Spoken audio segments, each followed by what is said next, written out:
BM oddiy massajdan farqi nimada? Savoli sizni qiziqtirsa, unday bo'lsa bu video aynan siz uchun. Umuman olganda oddiy massaj asosan mushaklarni bo'shashtirish, qon aylanishini yaxshilash va charchoqni kamaytirishga qaratilgan. Bu ko'proq yuzaki ta'sir qiladi va qisqa muddatli yengillik beradi. BM ya'ni Body Energiya massajor esa oddiy massajdan farqli ravishda chuqurroq ta'sir qiladi mushak bo'g'imi va energiya oqimlariga.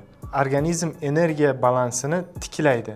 Nafaqat jismoniy, balki ruhiy tetiklikka ham beradi. Maxsus texnika asosida bajariladi. Oddiy massajdagi qo'l harakatlaridan tashqari bosim nuqtalari va energiya chiziqlariga e'tibor qaratiladi.